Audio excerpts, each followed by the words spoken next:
Let's hear actually, we haven't connected in the last 2 weeks. So a celebration over the last 2 weeks. What's going really positively, or what's inspiring you right now? Who would like to share? Happy to be healthy. I had a birthday this past Friday, so it was good to reach the milestone of 36. So happy birthday, brother. You don't look a day over 35. Seth, I thought you were the same age as me. I'm not going to lie. I thought you were in your 20s. Still get carded, so it feels good. Great, man. You're doing something right. Yeah. Appreciate it. Awesome. All right. What else we have to celebrate? I grew 2 inches. Wow. Dude, you doubled your size. Oh, dude, it makes a huge difference now. I can see over the dash. Awesome. My kids are going back to school. Does that count? That counts. Oh, yeah. Halla frickin' Luya. What's positive about that? They're out of my Peace house. and quiet. Peace and quiet. I need them. I need them to have some normalcy and structure back. It has been so incredibly difficult since March. Their entire little worlds have been turned upside down. My daughter has no theater, has no chorus, has no vocal lessons, has no art lessons. My son has no football, no baseball, no basketball, like nothing. I need some normalcy. Well, football's back, thankfully. Not for us. No, we voted to cancel our season due to COVID up here and the restrictions. Now my son is playing flag football, but that's not football. You can at least watch the NFL and college football now. I now watch Tampa Bay. Yeah. So during my open house this weekend, I had football on. Not when people were there, but when no one was in the house, I was watching football the whole time. Mm-hmm. Awesome. So normalcy is good. Let's open it up for one more share.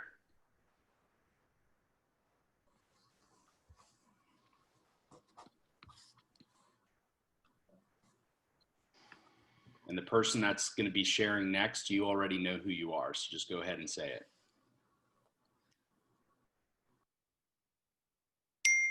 Got my first closing tomorrow. That is super something. There you go, brother. Yeah. Yeah. First closing is always the toughest. Yeah, right. It just gets better and better from here. Cool. Right. That's great. That's awesome.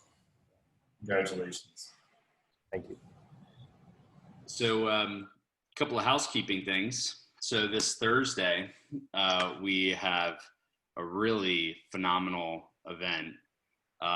If you haven't registered for it yet, I just posted the link in the chat. That's also an opportunity for you to connect with basically the people that you really want to be in this tribe. And this is a great way to attract agents into your downline. And this is a huge leverage piece for you. I can just tell you that, I was looking back on it a couple of days ago. The very first immersion that we did, we had literally half of the room, half of the people that went to that event end up joining EXP. We're at about a 50% conversion rate on these immersions. So you invite 10 people to this event, and the cool thing is that they can come for free. We've already gotten a few people that I've been running some Facebook ads, and we've gotten a few people that paid the $197. Nobody in our network has to do that, and so yeah, this is an opportunity for them to be able to get a really valuable experience totally for free, and you can leverage that to build the relationship. So, and Alex, do you have any tips on that or any thoughts on that you could share?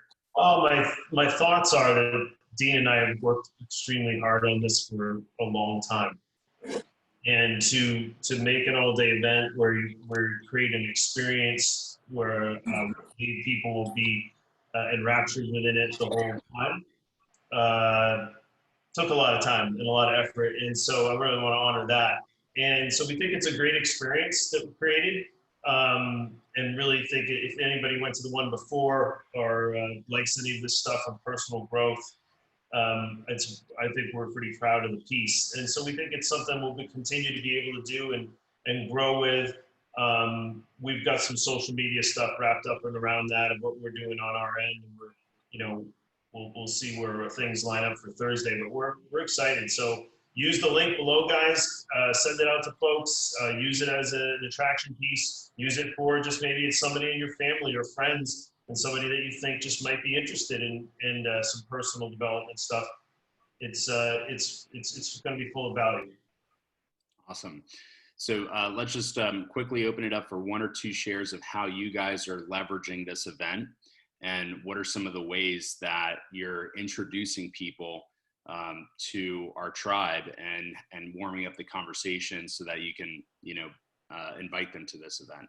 What's working for you guys? I know we've had several signups. I don't think anybody in my group knows about it till today. We just started the social stuff today, so they're probably kind of springing this on them right now. Okay. So for those of you that have been inviting, I know we've got several registrations already. So what's working for you guys? Just basically reaching out and extending the invitation to anybody that I've had conversations with, anyone that's showed interest in real estate in general. And even I know we have some friends that just recently signed up with a different brokerage because they're not in the area. I also send out that invitation over to them as well. So just having those conversations with people in our sphere and posting social media. Great. Yeah, like I said, super powerful event. Use it. It's there for you. It's there for us, and it will help us continue to build. And by the way, we're planning on doing one of these events every quarter. So this is something that we can always have as, like, you know, think about a lunch and learn on steroids. You know, this is a completely transformational event. So I'm really looking forward to it. So let's go ahead and dive in for today. Over the last, what a journey it's been over the last couple of months, right? We've been doing a lot of this vision work and connecting to the impossible moment. So just want to honor the work that we've done so far in this container. And the impossible moment is, if you've been, you know, staying diligent with connecting to the impossible moment, what you'll notice is that the clarity continues to build. It becomes more clear as you keep inviting that energy of the impossible moment. So let's open it up for 2 or 3 shares on what the impossible moment experience has been like for you and what is clear for you right now around your possible moment.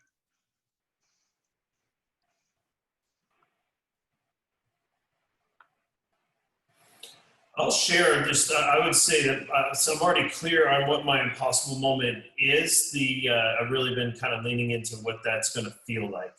And that's been pretty awesome. Like I can tap into that emotion of looking at the earth with Catalina. I can like literally tap into that emotion. And it really sets me on a much, much higher emotional just state. So it's neat to be able to tap into that. And so then that also does, because that feels so good and I do want to drive towards that, it does help me with my discipline, which everybody knows I love to talk about. So it's kind of had a dual effect in that regard. Awesome, man. Yeah, and what's interesting is that, you know, everybody has their own experience with this exercise. So for me, I got clear on what what it actually felt like first before the actual vision became clear. And so if you had an experience like Alex where the vision became clear first and then the emotional energy started conjuring up, that also, there's no right or wrong way to get to the clarity around this, right? So, yeah, I'm curious, you know, we'll get 1 or 2 more shares here. What has the impossible moment felt like? What has become clear as we've been doing this work over the last 7-8 weeks or so?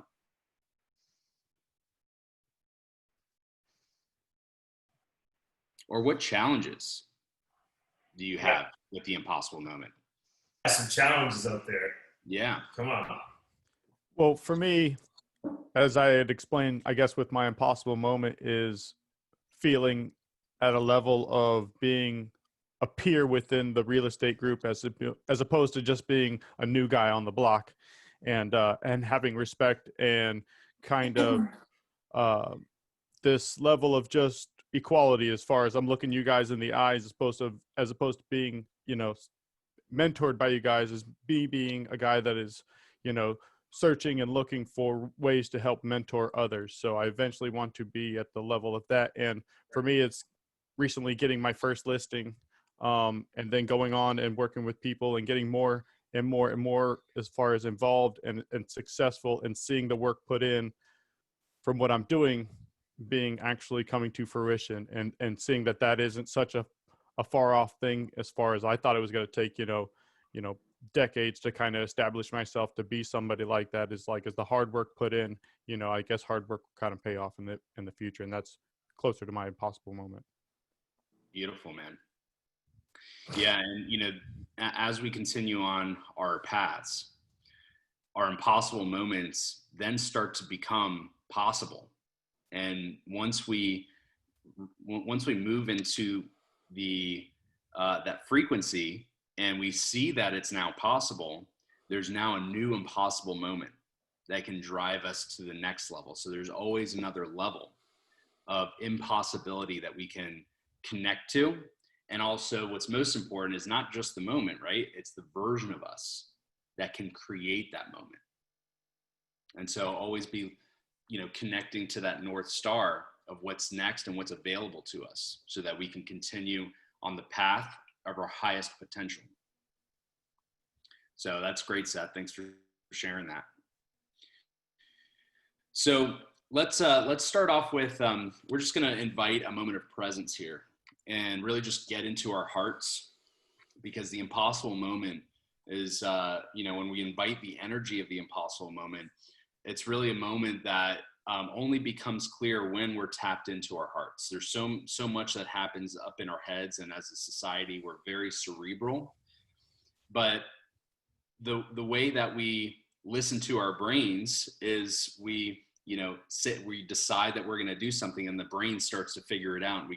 It's right here, right? But in order to listen to our hearts, we have to slow down, and we have to actually listen for the heart. And it's a faint whisper. But then as we build that connection with our hearts, the whisper becomes a louder voice.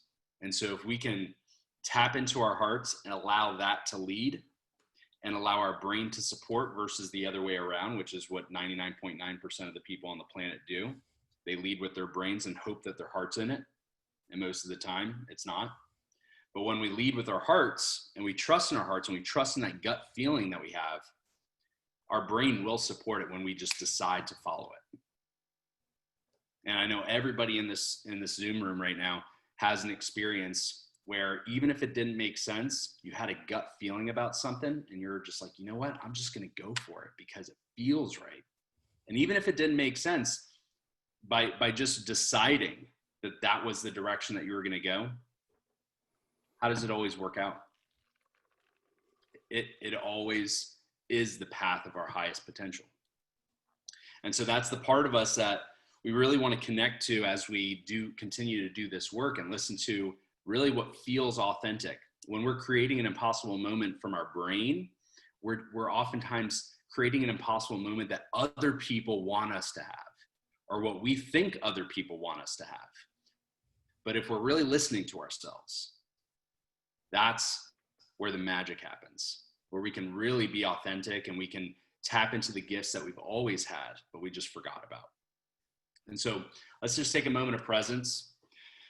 So everybody sit in a powerful and supported posture, or if you're standing, stand in a posture that's supporting, and have a strong lengthened spine. Close your eyes and just put your hands over your hearts.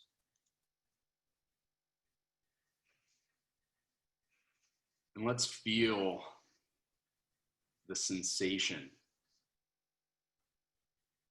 of being in our hearts, feeling the power of our heart beneath our hands, feeling the power of the heart within our chest, feeling the power of our heart all through every single vein and part of our body. And just honoring that this is the part of us that has never slowed down. It's always working, even when we're not, even when we don't want to. It's the part of us that everything was built around. It's the part of us that fuels our entire human experience. The brain wouldn't be anything without the heart. And so understanding that the heart is the center, it's the part of us that is the strongest. Let's just listen to what the heart has to say. And to do that, let's just take a few breaths.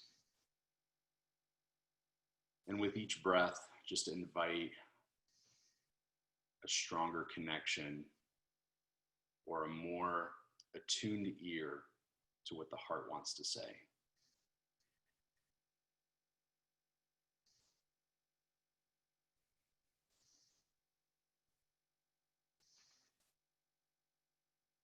And with each breath, just allow the breath to go deeper. Allow that connection to the heart to get stronger. And when we're breathing, there's no need to force it. There's no need to power through anything. Just allow it to be natural but intentional. Be with the breath and the heart. With every in-breath and out-breath.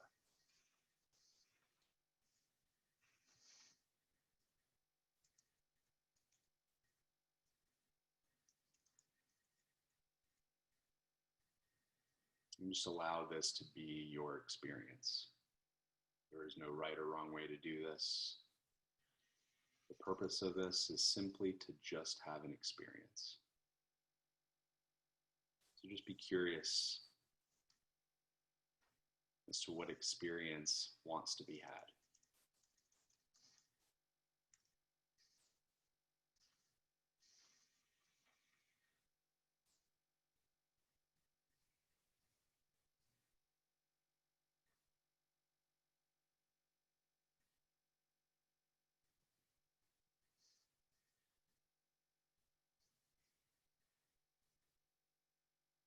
And just listen.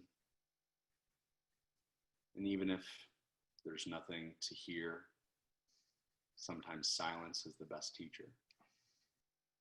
Sometimes silence is exactly what we need. If there's a message, don't overthink the message, just receive it. And trust yourself to receive the wisdom and the knowledge that's contained in that message. And know that that message is already within you. So you don't have to do anything with it, just receive it.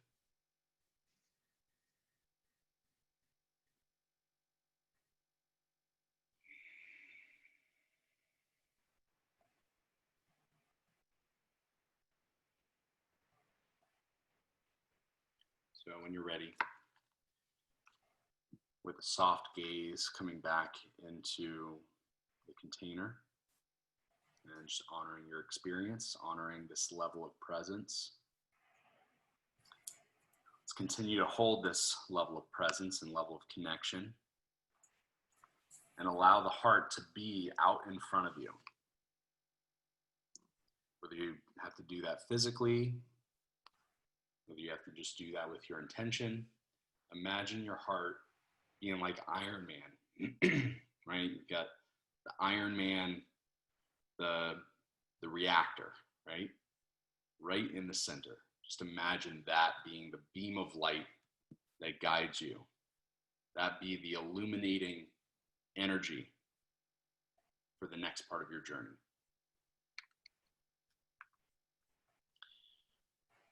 So what we're going to do is we're going to dive into the parts of ourselves. We're going to continue listening to our hearts and continue listening to all the parts of us. We're also going to listen to the parts that are in our brain as well. And whenever we connect to our impossible moment and the version of us that can create that impossible moment, there's a lot of different experiences that come up. A lot of different emotions, a lot of different belief systems. And that's why sometimes the impossible moment can be a very challenging thing to connect to, because there's a part of us that has resistance to believing that the impossible moment is real. And so for the next 7 or 8 minutes or so, grab out your journals or something to write with. And we're just going to reflect, and we're going to stay in this moment of presence. And there's no right or wrong answer to this. This is an exercise that is really just tapping into the parts of us that are there so that we can build an awareness around it. Because anything that happens within our awareness is now our choice.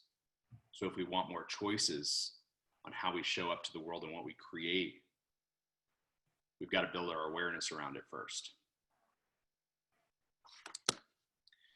So let's take 7 or 8 minutes to journal on the voices or the messages that we hear when we're connecting to our impossible moment, and specifically the voices that don't believe in the impossible moment. So connect to all of those voices and all of the reasons that are coming up from that voice as to why the impossible moment is impossible. And it's not something that can be believed in. Let's tap into the part of ourselves, that fear part of our brain. And let's just write down for the next 7 or 8 minutes, every single voice, every single belief system, every single emotion that comes up that has resistance to your impossible moment.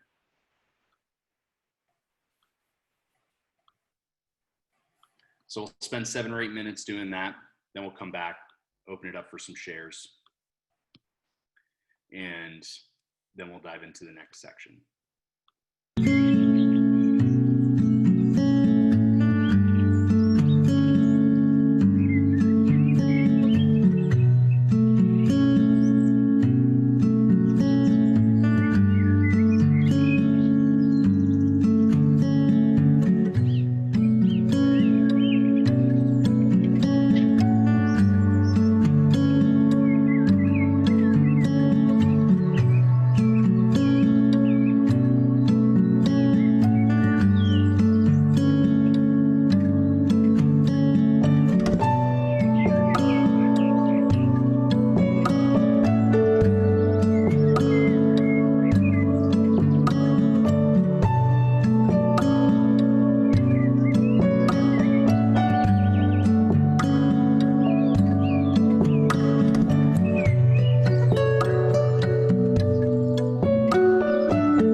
right.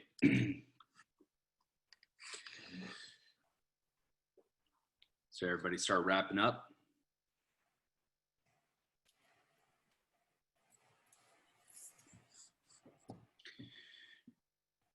So let's get some shares on what that was like for you, and would also love to hear some of the voices that that are coming up around not believing in the impossible moment, and how does that feel?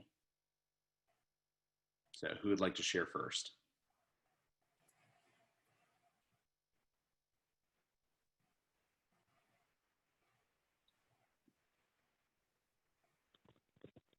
This is Dawn. I'll go ahead and go. Great. You hear me? Yep. Okay. Interestingly enough, I found that most of the negative voices were my own, telling me how and why I couldn't do such things. What does that feel like? It just makes me realize I'm my own worst enemy at moments. Yeah. I'm going to pose a question here after we get 2 or 3 more shares. But yeah, I think it's really important to build an awareness of those voices. And by the way, those voices are just meant to be there. Each limiting belief, or each voice that doesn't believe that we can create what we're truly meant to create, those voices just have unmet needs. And so, and what we're going to talk about that at the end of today, on how to really uncover that and how to connect to what those unmet needs are. And they're just unmet needs that, from just having a human experience and having the experiences that we've had and the relationships that we've had, all of those things culminate into our view of the world. And sometimes our view of the world can be scarce, where we can have that unmet need. And so these unmet needs oftentimes manifest in the voices that try to keep us safe, keep us in our comfort zone, keep us status quo. So thank you so much for sharing that, Dawn. Does that feel complete for you? Yep, it does. Thank you. Awesome. Monique? Hey, good morning, everybody. So I'm going to mimic Don a little bit in being your own worst enemy.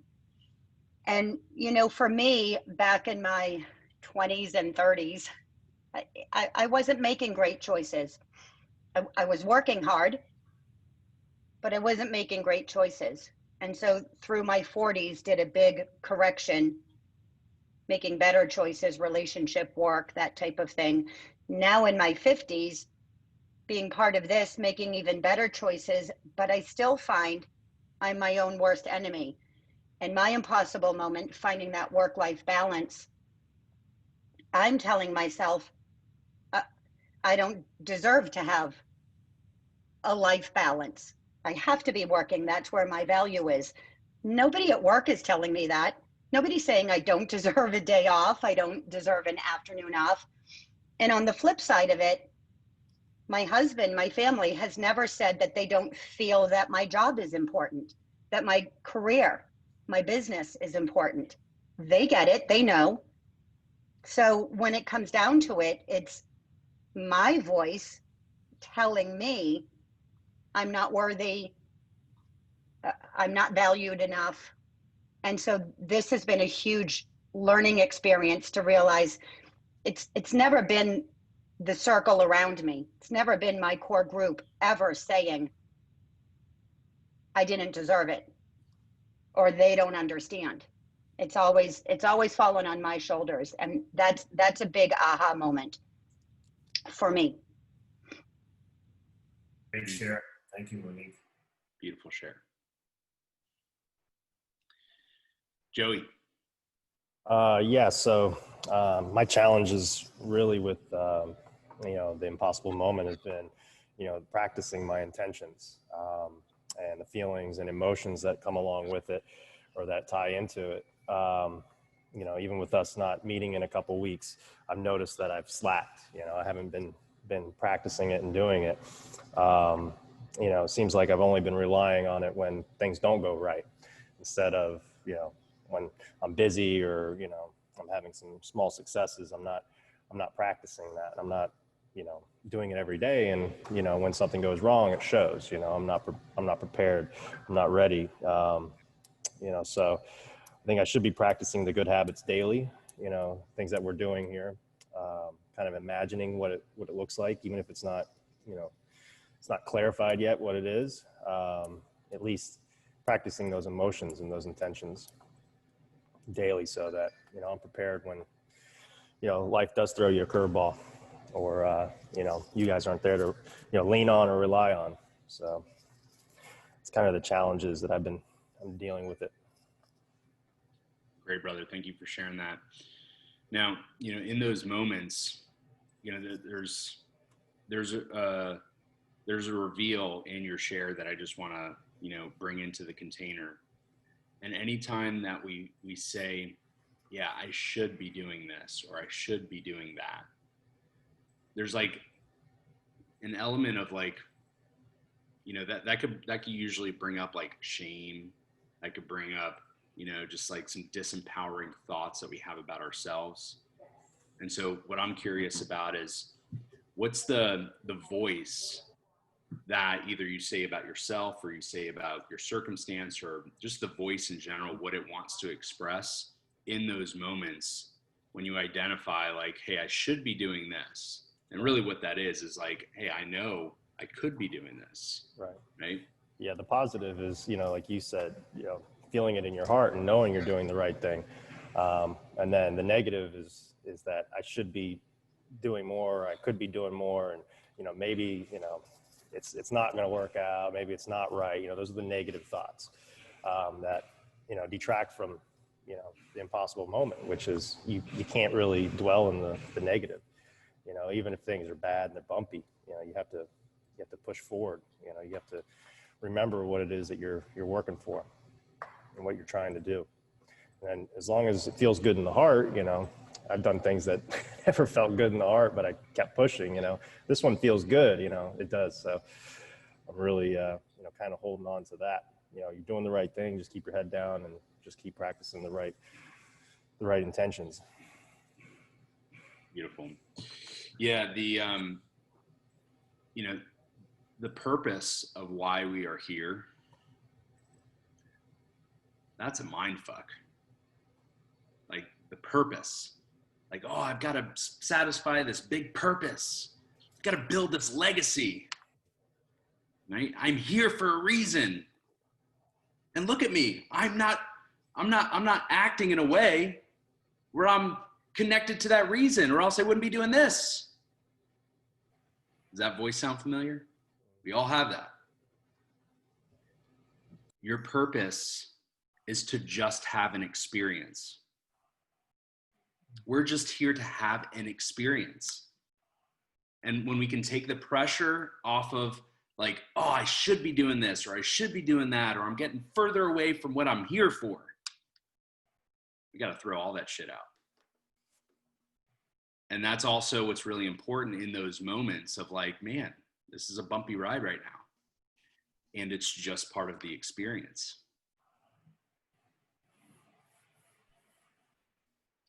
So that's what I really want to bring in around these voices. These voices are just part of your experience. And what's beautiful about just having an experience and being here to simply have the experience is that we also get to choose the experience we want. And when we can choose the experience, we can choose the voice that we listen to. We can choose how we receive all of the voices. If we're resisting the voices and say, I shouldn't be thinking that way, what's wrong with me? We're resisting our experience. But when we can say, wow, I'm having these really interesting voices that are coming up that I know is not going to guide, like there's a huge cost if I listen to those voices, but thank you, voices, for what you're trying to tell me, And thank you, voices, for being part of my experience so that I know what the opposite is, or I know what voice is coming from the heart or what's coming from fear. Because most of the time, these two voices are either rooted in our hearts or rooted in our fears. And so the ones that are rooted in our fears are oftentimes the voices that don't believe that we can be the version of us that creates those impossible moments. So that's the purpose of this exercise. And Seth, I know you have something to share, but you know, the purpose of connecting with these voices is to really just honor the voices and to love the voices. How can we show those voices love? Because that's ultimately, if we really ask those voices what they want, deep down inside, they just want love. They're just misguided and think that they have to, you know, be in a comfort zone and protect ourselves because we don't want to, you know, be unsafe. We don't want to get hurt. But at the end of the day, all the voices, they just want love. So Joey, does that feel complete for you, brother? Absolutely. How's that land for you, by the way? What's that? Say it again. How does that land for you? Good. It makes total sense. And just being able to absorb everything, bring it in. Awesome. And Seth, one more share. Yeah, it was along the lines of kind of how everybody else was describing it, as I have written down here, you know, stay out of my own head to keep me from getting in my own way, sort of thing. And I had the epiphany the other day when I got up to go for a run, and it looked like it was about to rain outside. And I was like, I don't know if I want to go running in the rain. And I was like, you know what? I'm like, go ahead and just lean into it and go run in the rain anyways, because I'm going to get more comfortable with doing it instead of it being an excuse why not to go running. And of course, in Florida fashion, I get outside to go for the run, and the rain just stops. So the excuse that I was trying to make up to even run, once I got out the door, didn't even exist anymore. So it was like this roadblock that I almost put in my head to completing a run. And then, of course, I go out the door and I go to run, you know, and I look right and you could see it raining at the end of the street. So I'm like, you know what? I'm going to run towards the rain.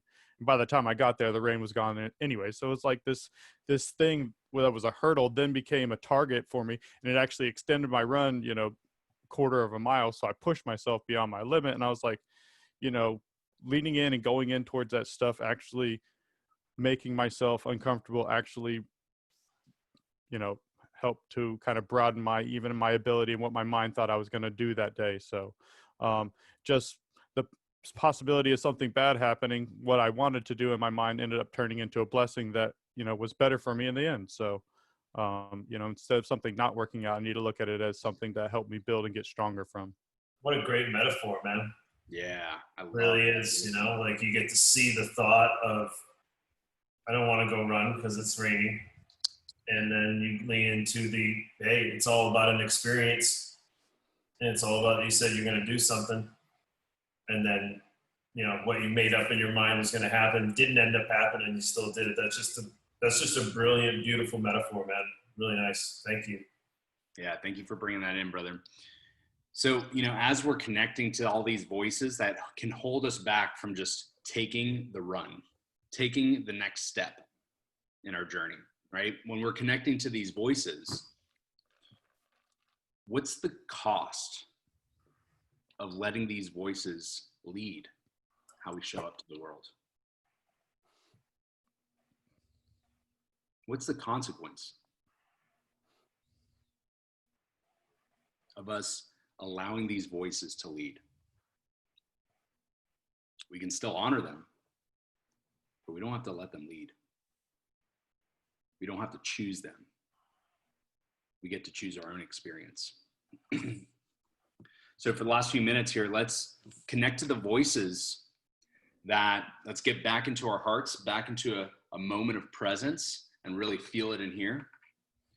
And let's connect to the voices that believe in the impossible moment and the version of us that can create that impossible moment.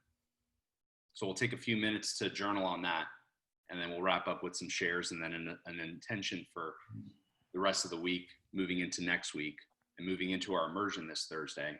It's going to be a very powerful exercise for you to show up with this work having already been done coming into Thursday. So the prompt is, what are the voices, or what do you hear from these voices that believe in your impossible moment and believe in the version of you that can create that impossible moment? What are all of the voices, all of the reasons, all of the reasons for deserving it, all of the reasons for your ability to be able to manifest it? What are the reasons, maybe the purpose behind it? What are all the reasons and all the voices that believe in that impossible moment? So let's take a few minutes.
All right.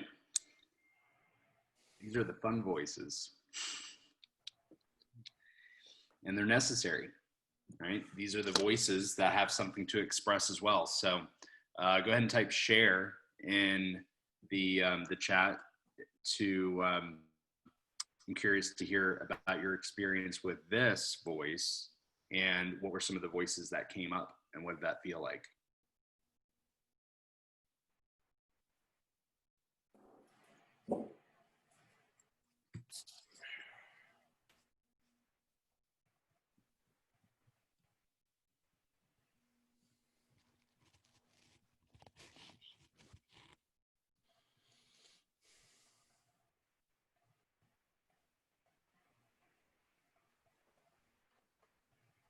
Candace.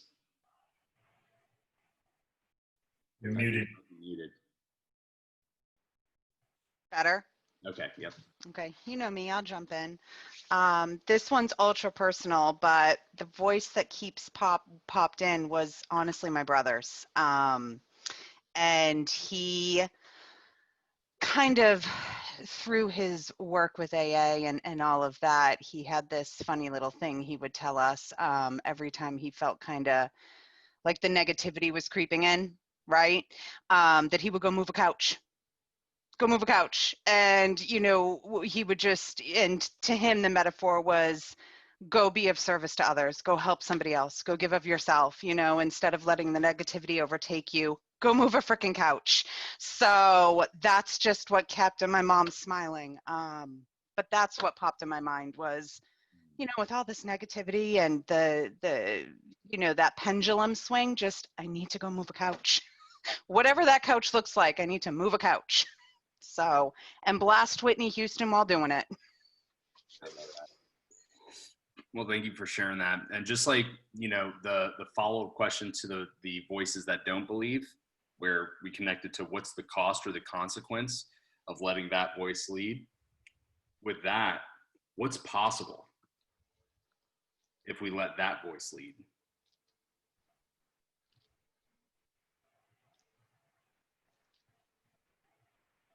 Lots of couches are going to get moved. Yeah. There's not even enough couches in this world. No. Just about move a couch, go do something good for somebody, for yourself, and yourself is somebody. You are somebody. So whether you're doing it for yourself or somebody else, go move a couch. 100%. Brian, let's hear from you, brother. I had to unmute. Hey, I like that, and tying in on what Joey said, because what Joey had said really resonated. Kind of like, you know, somehow the way some people look at church. I'll only go, you know, when things are a little low, and then I'll kind of ride that wave for a little while. The challenge I have with the couch moving is that I would be a full-time mover, because I oftentimes find that as an escape to come back to me. And, you know, this morning I woke up on a floor on a mattress, on a floor, with shits thrown around all over. And I didn't have a wild party. It's the first time in 21 years I've been on my own. And so I looked at that and said, wow, you know, what did you get yourself into here? And then I looked at it, and I'm not like a numerology person, but I do believe in there are signs guiding us. And as I drove, because I swore to myself that I would be on my own by yesterday, and as I drove into my new little driveway, it was 10:10. And 10:10 means that, you know, anyway. So you know, I looked at this as a really cool opportunity. And, you know, to the point of the voices, there are a whole lot of them saying, no, you can't. And there's a very little tiny one that says you can. But the tiny one got me here. And so the tiny one's got a bigger voice than I oftentimes give it credit for. So it's honoring that and looking at it this morning and saying, you know what, it's 4 o'clock. It's time to get your ass up flat on the floor on a mattress or not. And it's time to drink your gallon of water and put that together and go explore new places with my dog, and that he's never seen before. He was having the time of his life. And, you know, to be able to do that kind of stuff is a whole new way of something that I was looking forward to, but also dreading at the same time. So that I want to say, I love Candace's move the couch, because I am a couch mover. Um, However, I have to make sure that some of the furniture that I move is my own. And I have to keep reminding me to move my own furniture first so that I can build my muscles to move furniture to help other folks. That's awesome, Brian. That's awesome. And remember, at the end of what Candace was saying there was that, oh yeah, sometimes moving the couch is your own thing. So you can just move a shitload of your own couches, man. You don't need to be moving anybody else's couches. And I'm going to be doing just that. Yeah, that's awesome, man. Thank you for sharing that. And when we serve ourselves and we really pour into ourselves, we can overflow into others, right? The definition of abundance is to overflow. And so we're not emptying ourselves so we can serve others. We're filling ourselves so we can overflow into others. And so, yeah, we've got to move our furniture first. And in doing that, we're serving others. So I love that. Thank you for bringing that in. Great ending. I have an appointment here that I got to keep. So great. I got to bolt, but yep. So we're wrapping up here with these 3 questions. Actually, they're 4 questions that I would just invite you guys to write down and reflect on between now and Thursday. And the questions are, what do the voices want to express to each other?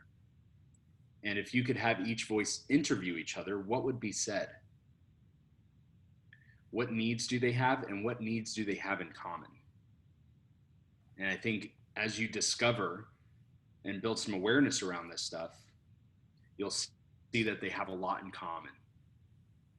They both want the same things. So I'll leave you guys with that. Have an amazing Monday. Thank you guys for all the work that you've been putting in, because you are serving yourself in these moments, and in turn, you're serving others. So appreciate you all. Have a happy Monday. Thank you. Bye, guys.